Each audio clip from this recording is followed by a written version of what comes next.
Μακαρόνια γιαχνί.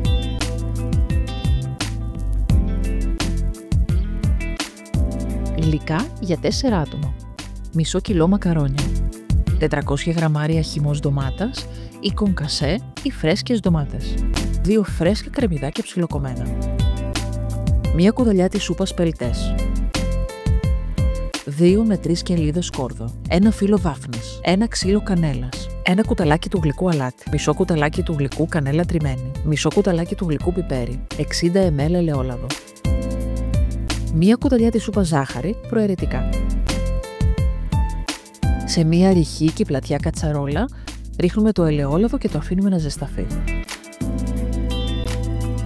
Προσθέτουμε το κρεμμύδι και το σκόρδο και τα αφήνουμε να σοταριστούν για 3 με 4 λεπτά.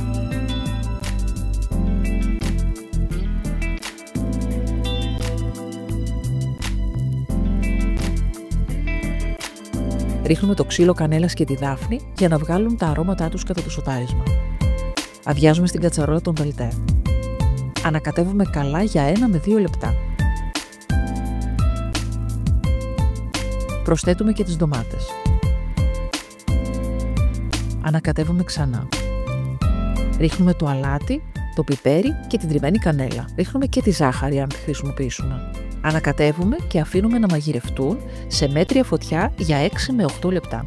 Αν θέλετε να βλέπετε περισσότερες συνταγές, κάντε εγγραφή στο κανάλι του Φοντουρισμού. Γράψτε μας στα σχόλια τις εντυπώσεις ή τις συμβουλές σας.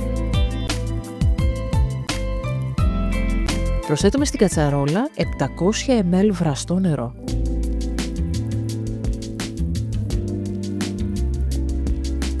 Ρίχνουμε τα μακαρόνια και ανακατεύουμε καλά.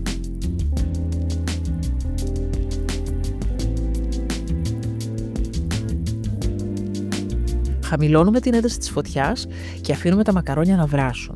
Τα ανακατεύουμε όμως τακτικά για να μην κολλήσουν.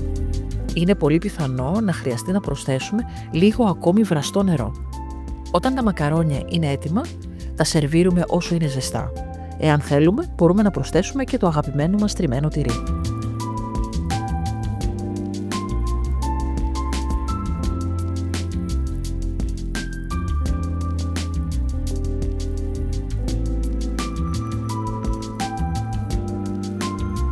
Αν σας άρεσε το βίντεο κάντε like και αν θέλετε να βλέπετε περισσότερες συνταγές, κάντε εγγραφή στο κανάλι του Φοντουρισμού. Γράψτε μας στα σχόλια τις εντυπώσεις ή τις συμβουλές σας.